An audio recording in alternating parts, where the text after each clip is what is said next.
The stagecoach lurched to a stop in front of the weathered general store, and Marion Walsh stepped down into the dusty street of Concord, Colorado, carrying everything she owned in a single canvas bag and wearing a dress that had once been blue, but now matched the color of the endless prairie she'd crossed to get here.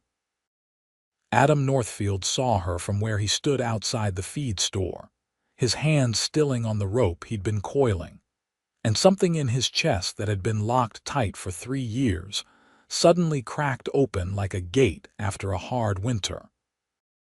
He didn't know her name yet, didn't know that she'd traveled 1,400 miles from Pennsylvania after burying her parents to influenza, didn't know she'd responded to his advertisement for a housekeeper sight unseen because she had nowhere else to go. All he knew in that moment was that the woman standing in the September sunshine looked lost and weary, and somehow exactly right, like a piece of his life he hadn't known was missing. Marion brushed the dust from her sleeves and looked around the small town with eyes that held more doubt than hope. The mountains rose up behind Concord like sentinels, their peaks already touched with early snow even though it was only 1878 and autumn had barely begun. The town itself consisted of a single main street with buildings that looked like they'd been thrown up in a hurry and forgotten about just as quickly. She'd left behind cobblestone streets and gas lamps and neighbors she'd known since childhood, and now she stood in a place that felt like the very edge of the world. "Miss Walsh," a voice said, and she turned to find a man approaching her, tall and broad-shouldered, with sun-darkened skin and eyes the color of creek water in spring. He held his hat in his hands, and there was something gentle in the way he looked at her, as though she were something precious that might startle and run. "Yes," she said, her voice steadier than she felt. "Mr. Northfield, Adam," he said. "Just Adam, if you don't mind. Let me take your bag." She hesitated before handing it over, and he noticed the way her fingers trembled slightly, the way she held herself like someone expecting disappointment.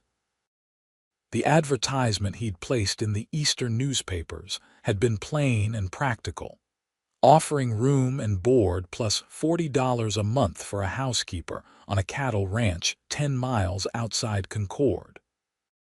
He'd received only 3 responses, and hers had been the most straightforward, written in neat script that told him she had education, asking only if the position was still available and when she should arrive. "The wagon's just there," he said, gesturing toward a sturdy buckboard hitched to 2 patient bay horses. "It's about an hour's ride to the ranch. We can get you settled before supper." Marion followed him, acutely aware of the curious stares from the townspeople who'd stopped their business to watch. A woman near the dress shop whispered something to her companion, and Marion felt heat rise in her cheeks. She'd known this would be difficult, traveling alone to work for a man she'd never met, but desperation left little room for propriety. Adam helped her up onto the wagon seat with a hand that was calloused but careful, then climbed up beside her. He didn't sit too close, she noticed, leaving a respectful distance between them. As they rolled out of town, heading west toward the mountains, he began to speak in a low, easy voice that somehow made the vast emptiness around them feel less intimidating. "The ranch has been in my family for 8 years, he told her. "My father started it, brought cattle up from Texas. He passed 2 winters ago, and my mother followed him that same year. Heart just gave out, the doctor said, but I think she couldn't stand to be without him." He paused, his hands steady on the reins. "My brother went back east to study law, and my sister married a banker in Denver, so it's just been me and the hands for a while now." "How many hands?" Marion asked, finding her voice. "3 regular. Tom's been with us since the beginning, solid as they come. Then there's Miguel, came up from New Mexico 5 years back, best hand with horses I've ever seen. And young Danny, he's only 19 but he works hard. They all have bunks in the outbuilding. The main house is just me. Just him, Marian thought, and now her. She watched the landscape roll by, all golden grass and scattered pine, so different from the green hills of home. What will my duties be exactly? Cooking, mostly, Adam said. Washing up, keeping the house clean. I won't lie to you, it's gotten pretty rough. I'm not much good at anything domestic, and the hands are even worse. But I don't expect miracles. Just decent food and a clean place to sleep would be more than we've had. He glanced at her, and there was something in his expression that made Marian's breath catch. Not hunger or impropriety, but simple loneliness, the kind she recognized because it matched her own. I should tell you, he continued, there'll be talk in town. A single woman living on a ranch with men. I can't stop people from thinking what they'll think, but I give you my word I'll treat you with respect. You'll have your own room with a lock on the door. The hands know better than to bother you, and if anyone in town gives you trouble, you tell me. Marian studied his profile, the strong line of his jaw, the way his shoulders carried the weight of his responsibilities without complaint. Thank you, she said quietly, for being honest. They rode in companionable silence for a while, and Marian began to notice details she'd been too overwhelmed to see before. The way the afternoon light turned the grass to gold, the cry of a hawk circling overhead. The mountains ahead, no longer threatening but magnificent, their peaks touching a sky so blue it made her chest ache. There, Adam said, pointing. That's home. The ranch spread out in a valley between two ridges, a collection of buildings that looked small against the vastness of the land but sturdy and well-maintained. The main house was built of logs with a wide porch across the front, and smoke rose from the chimney. Beyond it stood a large barn, a stable, several outbuildings and corrals where cattle grazed peacefully.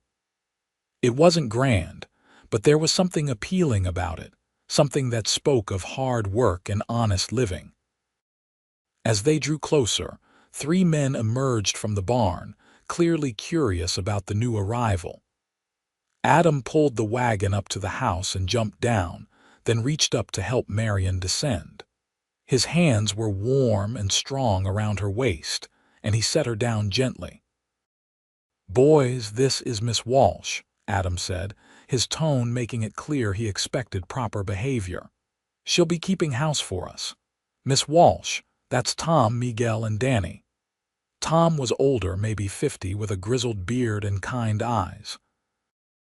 Miguel was compact and dark-haired, with the easy grace of someone born to the saddle. Danny was gangly and freckled, barely old enough to shave, and he looked at Marian with open admiration until Tom elbowed him. "Pleased to meet you, miss," Tom said, touching his hat brim. "It'll be real nice having proper cooking again." Miguel nodded his agreement. "Welcome, Miss Walsh. Anything you need, you let us know." Danny just blushed and mumbled something incoherent that might have been a greeting. Adam picked up her bag again. "Let me show you the house." The interior was dim after the bright sunlight, and it took Marian's eyes a moment to adjust. When they did, she saw a large main room with a stone fireplace, a dining table that could seat 8, and mismatched furniture that had clearly been chosen for function over beauty. Doorways led off to what she assumed were bedrooms. Everything was covered in a layer of dust, and the dishes in the dry sink looked like they hadn't been properly washed in weeks. Adam had the grace to look embarrassed. "I know it's bad," he said. "I kept meaning to get to it, but there's always something that needs doing with the cattle or the buildings." "It's fine," Marian said, and she meant it. This was work she understood, work that had clear outcomes. Clean or dirty, organized or chaotic, these were problems she could solve. "Show me my room." He led her down a short hallway to a door on the right. The room beyond was small but pleasant, with a real bed covered in a faded quilt, a dresser, a washstand, and a window that looked out toward the mountains. It was cleaner than the main room, as though he'd made an effort here at least. "I hope it suits," Adam said, setting her bag on the bed. "There's extra blankets in the chest if you get cold. Colorado nights can be bitter, even in September. The privy is out back, and there's a bathing room off the kitchen, though you'll have to heat water for a proper bath." "It's more than I expected," Marian said truthfully. In her worst imaginings during the long journey west, she'd pictured something far more primitive. "Thank you." Adam nodded, then seemed uncertain what to do next. "Well, I should let you get settled. We usually eat around sunset. No hurry tonight, though. We can make do with whatever." After he left, closing the door behind him, Marian sat on the bed and let out a long breath. She'd done it. She'd traveled halfway across the country to a place where she knew no one, to work for a man she'd met less than 2 hours ago. It was either the bravest or the most foolish thing she'd ever done, and she wasn't sure which. But as she looked around the simple room, at the way the evening light slanted through the window, she felt something she hadn't expected. Not just relief at having arrived safely, but a tiny spark of possibility. Adam Northfield had kind eyes and gentle hands, and he'd looked at her not with judgment or suspicion, but with something that might have been hope.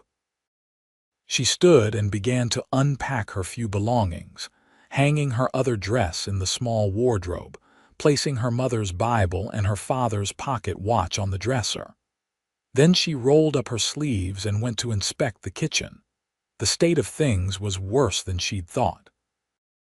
The stove was caked with grease, the floor hadn't been swept in who knew how long, and the pantry held only the most basic supplies: flour, salt, coffee, a few cans of beans, some dried beef.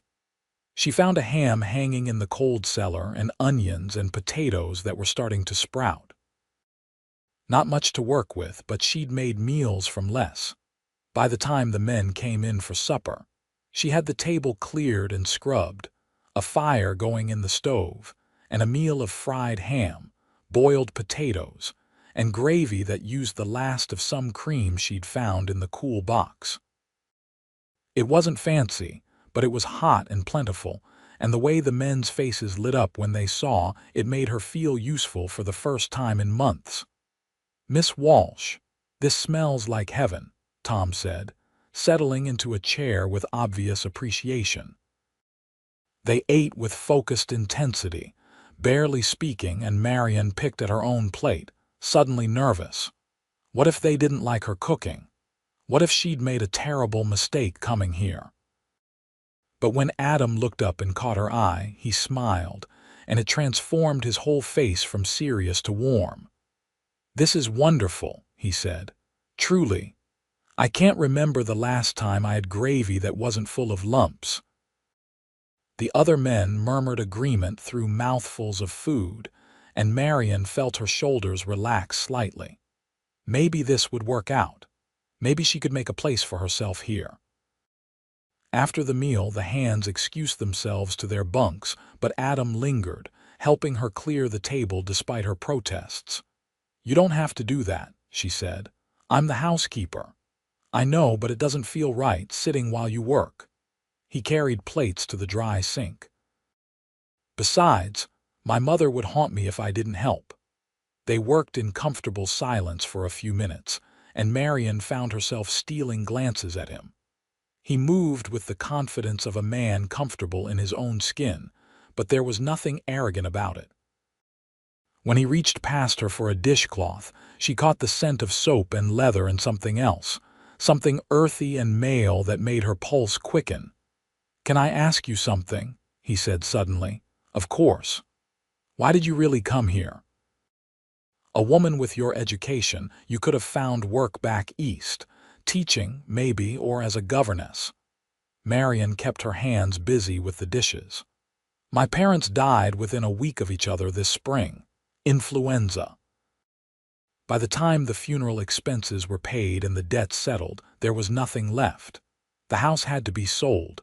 I had no siblings, no other family. She paused, choosing her words carefully. I needed a fresh start, somewhere no one knew me as the Walsh girl, orphaned and pitiable.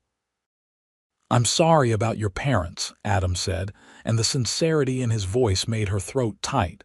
And you, she asked, partly to change the subject.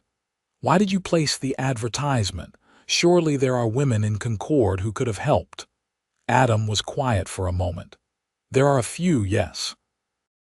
But they all have their own families, their own responsibilities, and the ones who are single are mostly looking for husbands, not employment. He dried a plate with more focus than necessary. I'm not ready for that. Marriage, I mean. I was engaged once 3 years ago. Sarah, her name was. But when my parents died and she realized how much work the ranch really required, how isolated it is out here, she broke things off. Said she couldn't live this kind of life. I'm sorry, Marion said softly. Don't be. She was honest about what she wanted, which is more than some people are. But it taught me something. I need help with the ranch, yes, but I need someone who understands it's a business arrangement. Someone who won't expect romance and poetry and trips to Denver for the theater. Something in Marion's chest tightened at his words, though she couldn't have said why. A business arrangement, she repeated. Yes, that makes sense. But later, lying in her narrow bed and listening to the unfamiliar sounds of the Colorado night, she thought about the way Adam had looked at her in town, like she was exactly what he'd been hoping for. And she wondered if a business arrangement was really all he wanted, or if, like her, he was simply protecting a heart that had already been broken once. The days fell into a rhythm. Marion rose before dawn to stoke the fire and start breakfast, feeding the men before they headed out to their work. Then she would spend the morning cleaning, methodically working her way through the neglected house. She washed windows, beat rugs, scrubbed floors until her hands were raw. In the afternoons, she'd prepare supper, bake bread, do laundry in the big copper tub behind the house. It was exhausting work, but there was satisfaction in it. In watching the house transform from bachelor squalor to something approaching a real home. In seeing the men's faces at mealtimes, grateful and content. In falling into bed each night so tired she didn't have time to dwell on everything she'd lost. Adam was respectful to a fault, keeping his distance, speaking to her politely but never presuming familiarity. Yet she'd catch him watching her sometimes when he thought she wasn't looking, his expression unguarded and wistful. And she'd find small kindnesses left for her. Wildflowers in a jar on the kitchen table, firewood already stacked by the stove, a new pair of work gloves that fit her hands perfectly.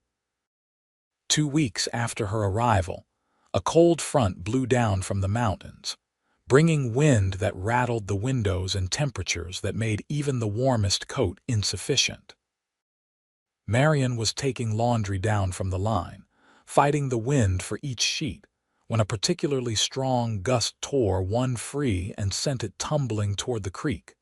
She ran after it without thinking, her skirts tangling around her legs. She'd almost caught it when her foot came down on a patch of mud and slid out from under her. She fell hard, landing in the shallow water with a splash and a cry of pain. Adam was there in seconds, appearing as if from nowhere, pulling her up out of the creek. "Are you hurt? Did you hit your head?"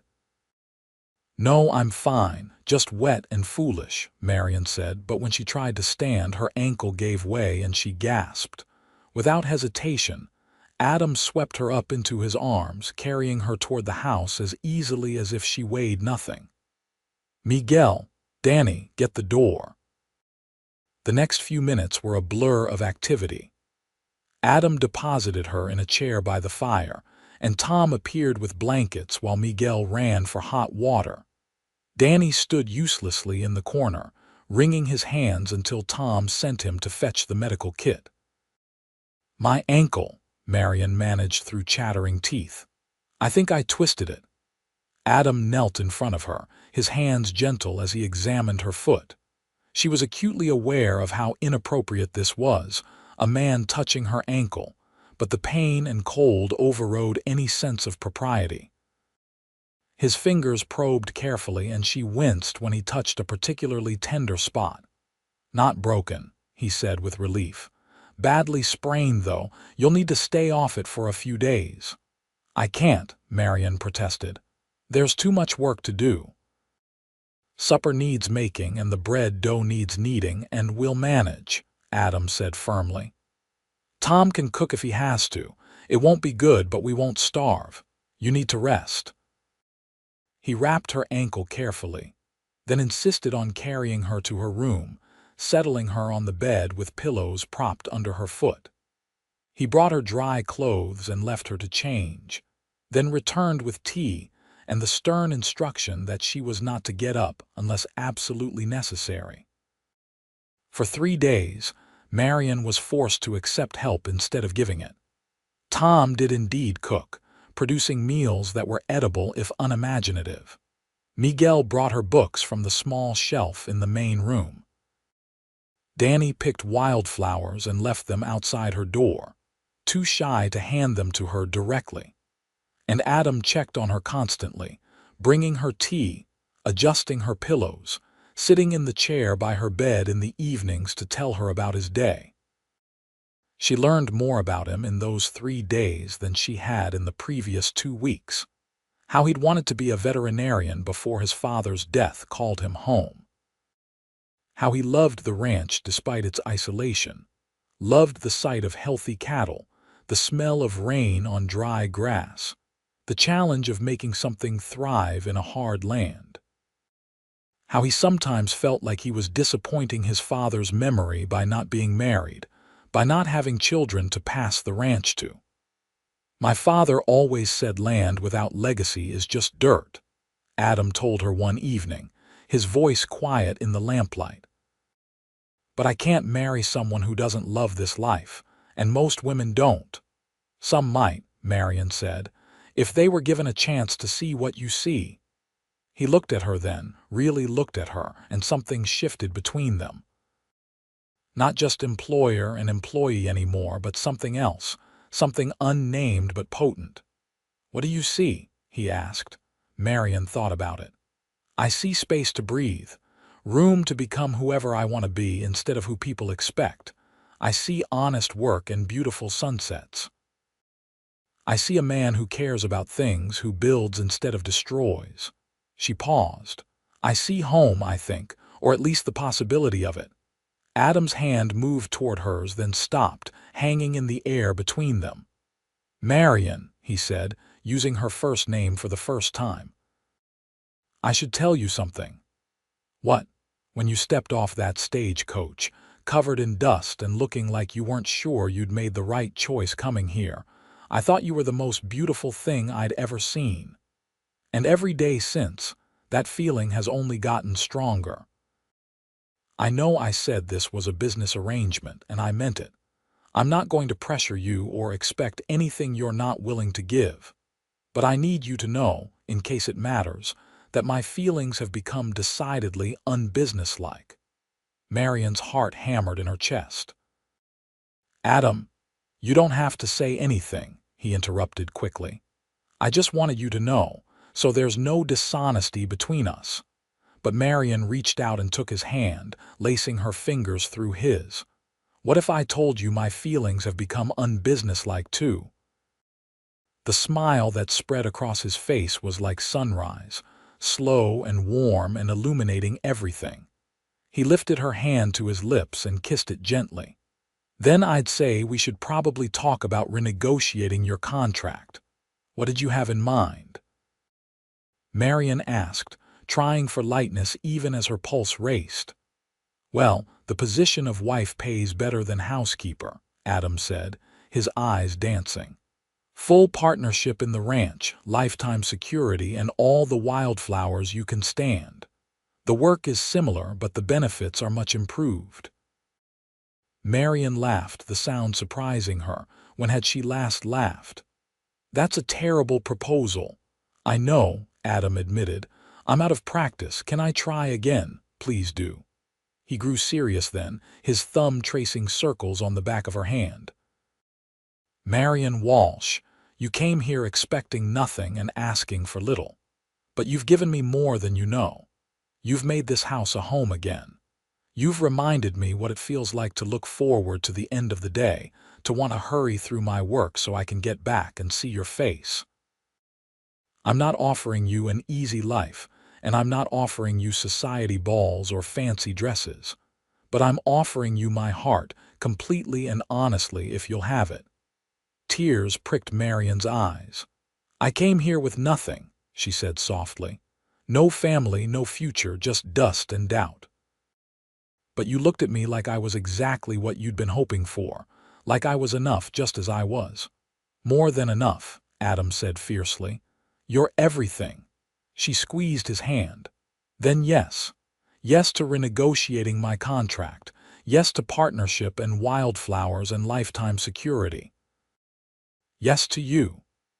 He leaned forward carefully, mindful of her injured ankle, and kissed her.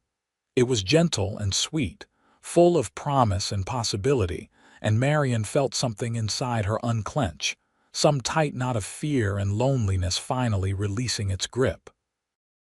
When they parted, both slightly breathless, Adam rested his forehead against hers. "We should do this properly. I'll take you into town once your ankle heals, get you a real ring, announce it properly." "I don't need a real ring," Marion said. "I just need you." "You're getting both," Adam said firmly. "I want everyone to know you're spoken for, especially that clerk at the general store who keeps asking about you." Marion blinked. "What clerk?" "The young one, Charles. He's asked Tom about you 3 times now. Whether you're really just the housekeeper, whether I'm courting you, whether you might be interested in callers." "I barely noticed him," Marion said truthfully. "Good," Adam said with satisfaction.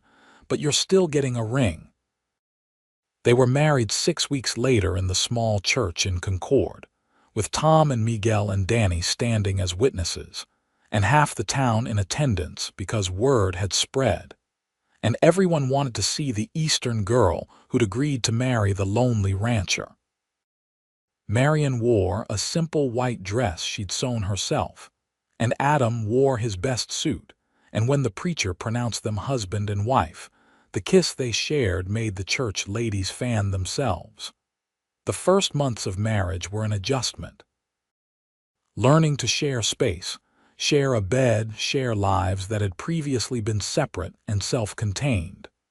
There were moments of awkwardness, times when they stumbled over each other's habits and expectations.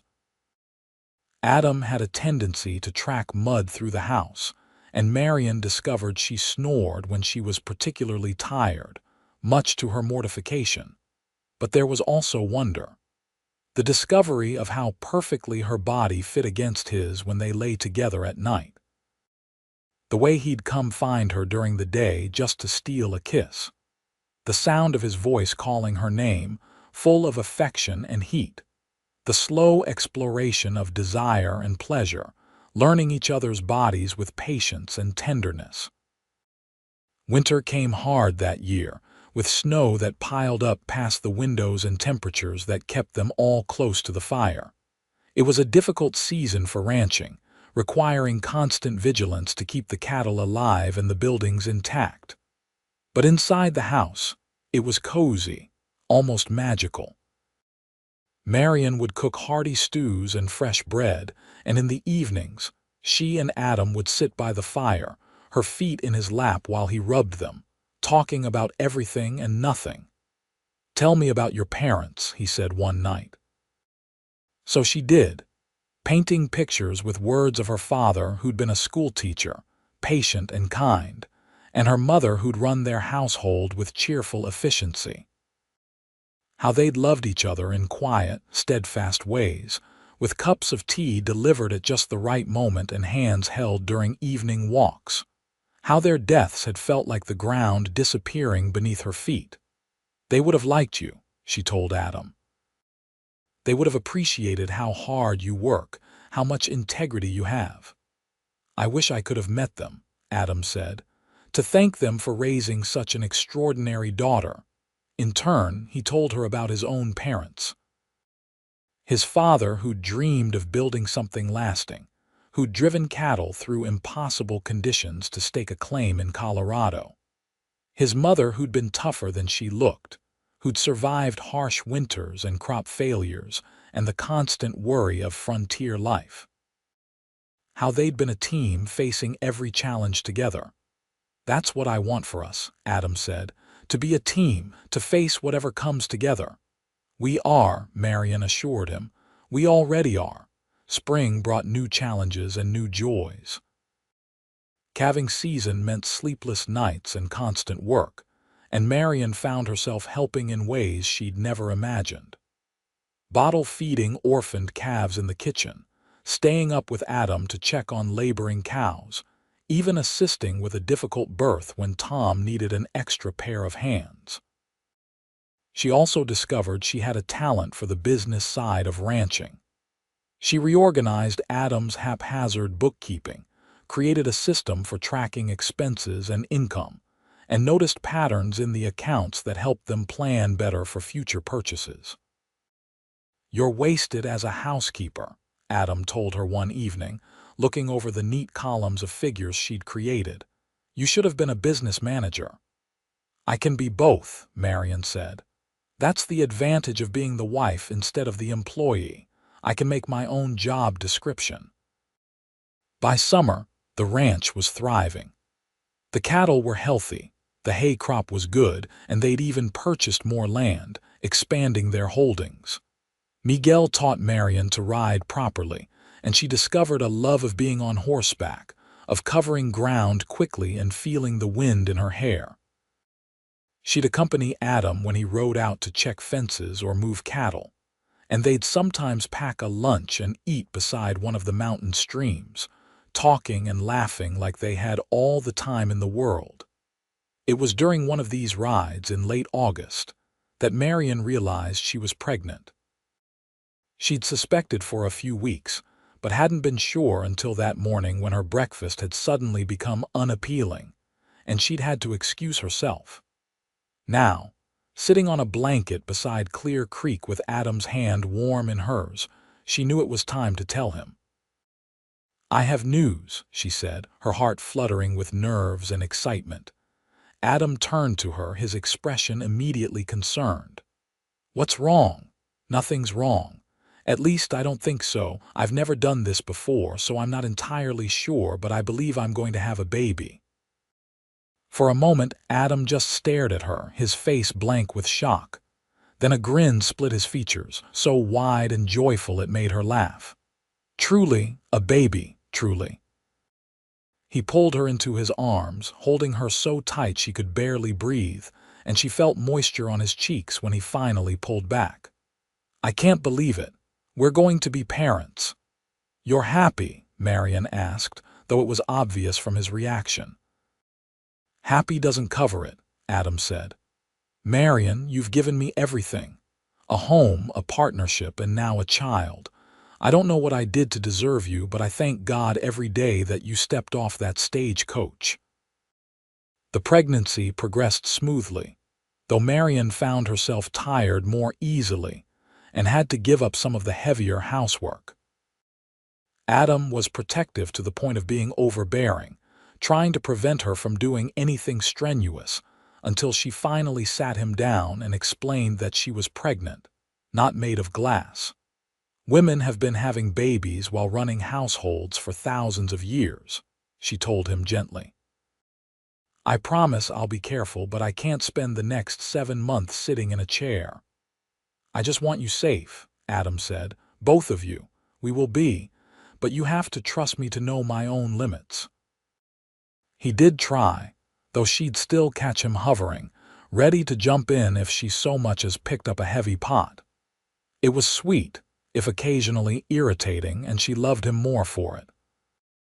Winter came again, and Marion grew round with child, and Adam built a cradle from pine wood he'd carefully sanded and oiled until it glowed. Tom whittled a set of wooden animals, and Miguel's wife, whom Marion had become friends with during trips to town, knitted tiny blankets and caps. Danny announced he'd teach the baby to ride as soon as it was old enough, and everyone laughed at his enthusiasm.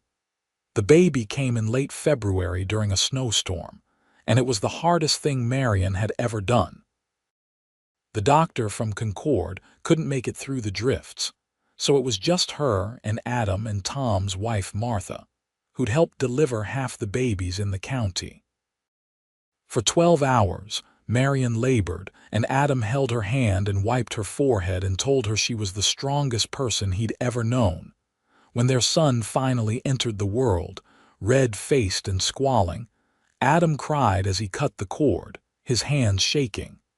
"He's perfect," he kept saying. "He's absolutely perfect." They named him James after Adam's father and Thomas for Tom. Little James Northfield was a good baby, healthy and strong, with his father's eyes and his mother's dark hair. He transformed the household, bringing sleepless nights and endless laundry, but also laughter and wonder, and a sense of completeness Marion hadn't known was possible. She'd watch Adam with their son, seeing the gentleness in his large hands as he held the tiny body, hearing the songs he'd make up while walking James around the room at midnight, and her heart would feel so full it might burst. This was family. This was home. This was everything she'd lost and found again, stronger and better than before. James was 6 months old when Adam came in from the fields one afternoon with unusual news. "The Johnson Ranch is for sale," he said. "Old man Johnson is moving to live with his daughter in California.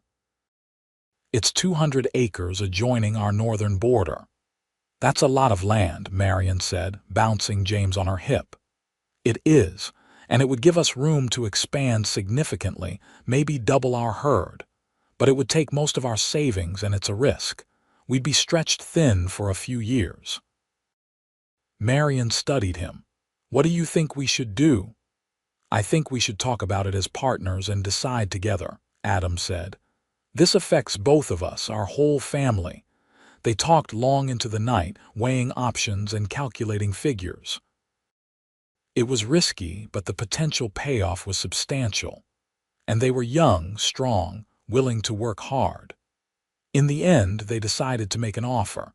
The offer was accepted, and suddenly they owned 400 acres of prime grazing land. It meant more work, longer days, additional help to hire. But it also meant security, a future they could build on. They hired 2 more hands, young men eager to learn ranching. Tom took on more supervisory duties, and Miguel became the foreman, managing the day-to-day operations. Marion expanded her role too, taking over more of the business operations, negotiating prices with buyers, managing contracts. She discovered she had a knack for it, and their profits increased. Some of the other ranchers grumbled about a woman being involved in business, but Adam just smiled and let their success speak for itself. James grew into a toddler, curious and fearless, tottering after his father on unsteady legs. Adam taught him to recognize different birds, to be gentle with animals, to respect the land that gave them their livelihood. Marion taught him songs and stories, and on quiet afternoons, she'd hold him in her lap and read from books, watching his face light up with wonder. When James was 2, Marion became pregnant again, and this time it was different from the start. She was sicker, more tired, and the baby carried differently. Martha took one look at her and declared she was having a girl. "I can always tell," Martha said with confidence. "You carry girls high in front, boys low and all around. This one's a girl, mark my words." Martha was right. Their daughter entered the world on a warm May morning, arriving so quickly there was barely time to prepare. She came into life the same way she'd live it, in a hurry and with determination. They named her Caroline, after Marion's mother, and she had her father's red gold hair and her mother's strong will. Life settled into a new rhythm with 2 children. The house was never quiet, never perfectly clean, always full of laughter and tears and the controlled chaos of family life. Adam would come in from working to find Marion surrounded by children and paperwork, baby Caroline nursing while James helped his mother with the accounts by scribbling on spare paper, and he'd think he was the luckiest man alive. "You're staring again," Marion would say, looking up with a smile. "Can you blame me? Look at what we've built." And she would look at the children and the home and the life they'd created. And she'd remember arriving in Concord covered in dust, carrying all her worldly possessions in a single bag, filled with doubt about whether she'd made the right choice. She'd remember Adam's face when he'd first seen her, the hope in his eyes, the careful respect in his voice. She'd remember learning to love him, slowly and then all at once, like falling into warmth after years of cold. The years passed in the way they do on a working ranch, marked not by seasons so much as by the cycle of birth and growth and harvest. James grew tall and serious, taking after his father in temperament and build. Caroline was bright and fierce, already showing signs of being able to manage her father and brother with nothing more than a look.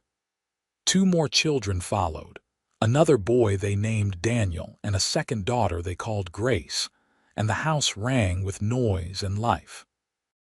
Adam's hair started showing gray at the temples, and Marion found laugh lines appearing around her eyes, but they wore their ages well, comfortable in their bodies and their lives.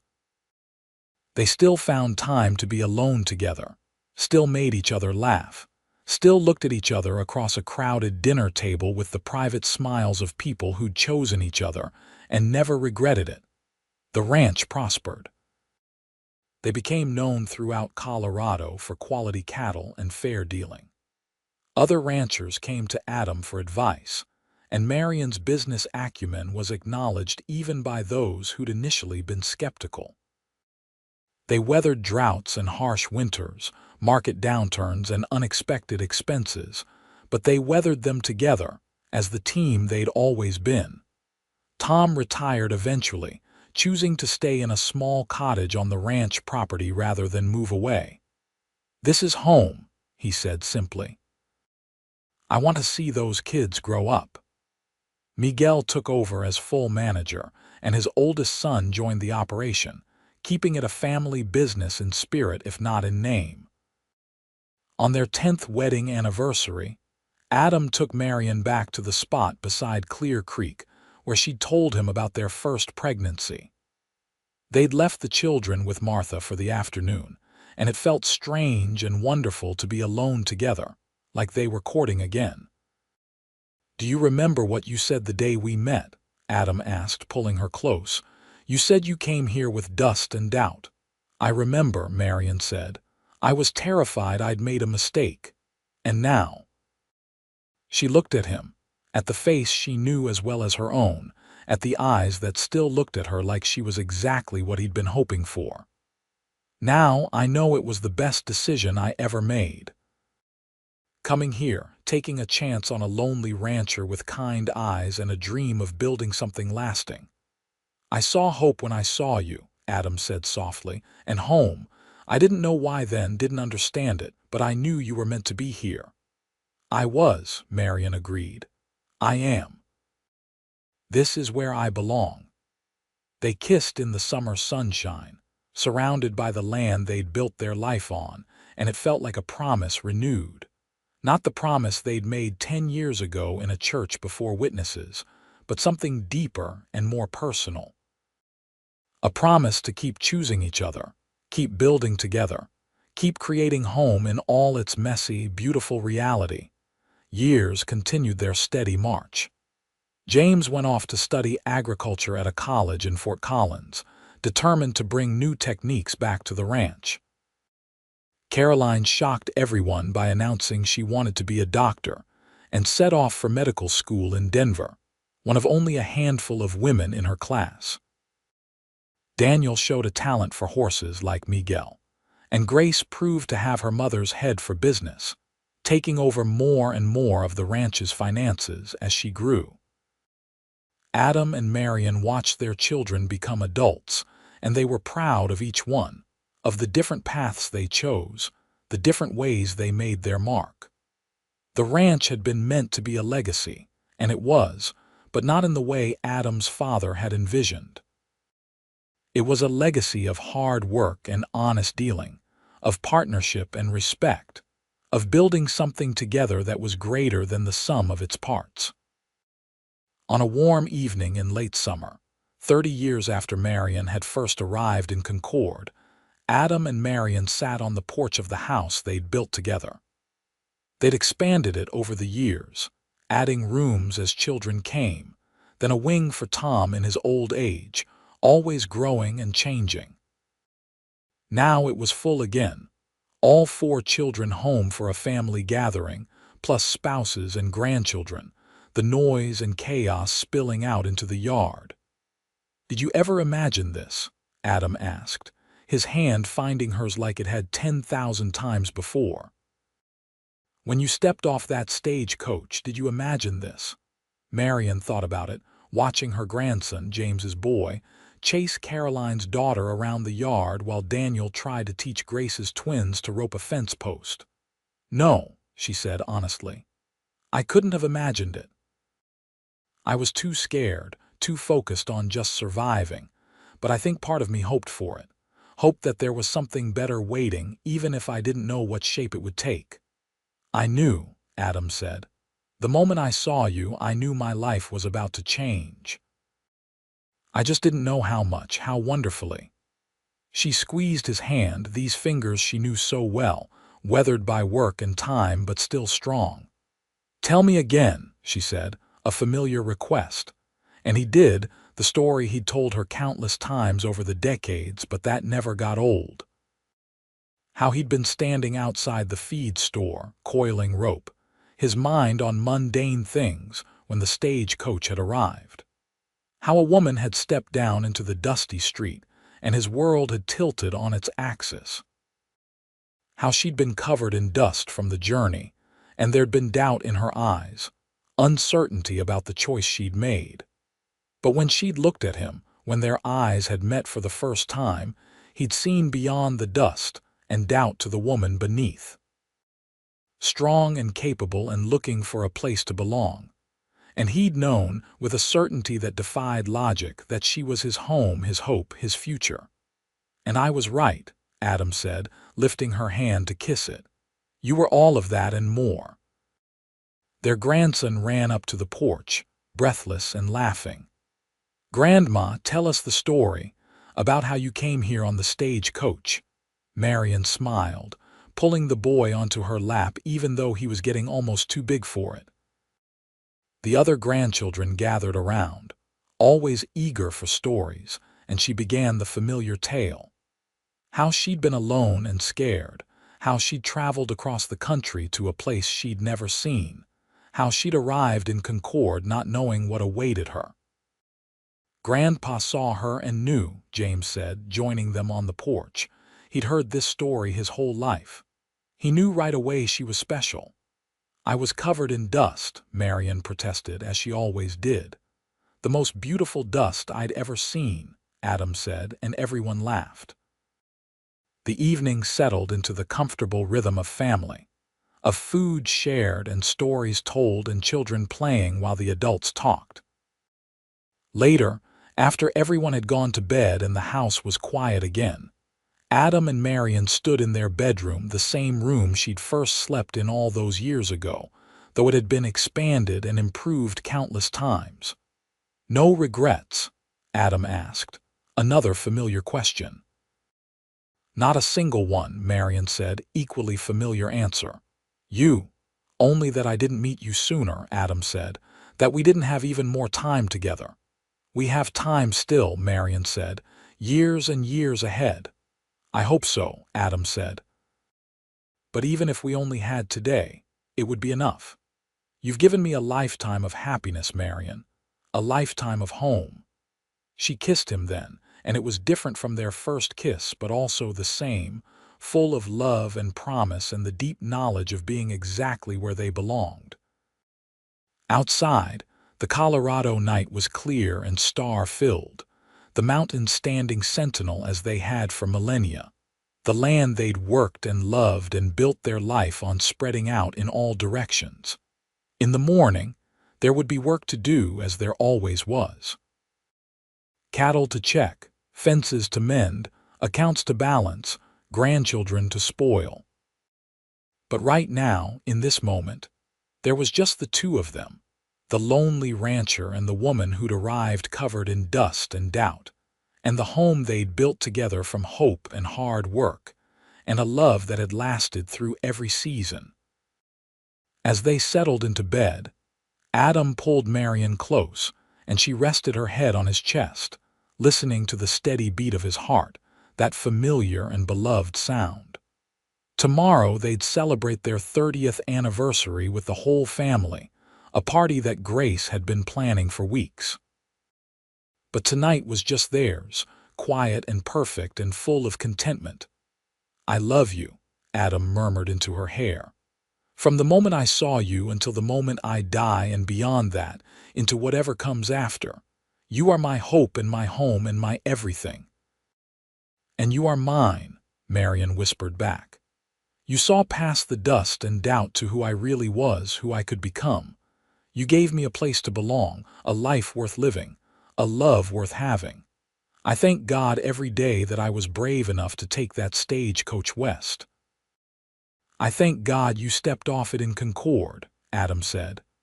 "That of all the places you could have gone, all the advertisements you could have answered, you chose mine." "It chose us," Marion said. "All of this, the ranch, the children, the life we've built. It felt like fate from the beginning, like pieces falling into place." They drifted toward sleep, still holding each other, and if anyone had looked in on them, they would have seen two people who'd grown old together with Grace, who'd weathered life's storms side by side, who'd built something lasting and true. They would have seen love in its most enduring form, not the passionate intensity of youth, but the deep contentment of two people who'd chosen each other every day for 30 years, and would choose each other for however many remained. The next morning brought sunshine and celebration. Grace had decorated the porch with bunting, and there was a feast laid out on tables in the yard. Neighbors and friends arrived throughout the morning, and the ranch filled with music and laughter. Adam and Marion greeted each guest, accepting congratulations and well wishes, their hands intertwined as they'd been for 3 decades. James stood to give a speech, tall and confident like his father. "My parents taught me that love isn't just a feeling," he said. "It's a choice you make every day, a commitment you honor through good times and bad.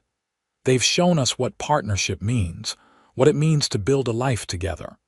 And they've given us, their children, the greatest gift possible, the example of how to love well." Caroline spoke too, talking about her mother's strength, her willingness to take risks and forge her own path. "She came west when women weren't supposed to do such things," Caroline said. "She made her own way, built her own life, and in doing so, she showed me that I could too. That I could be a doctor, that I could do anything I set my mind to. And she taught me that being strong doesn't mean being alone, that the strongest thing you can do is love someone completely and let them love you back." Daniel and Grace added their own words, and by the time they finished, Marion was crying, and Adam had to clear his throat several times before he could speak.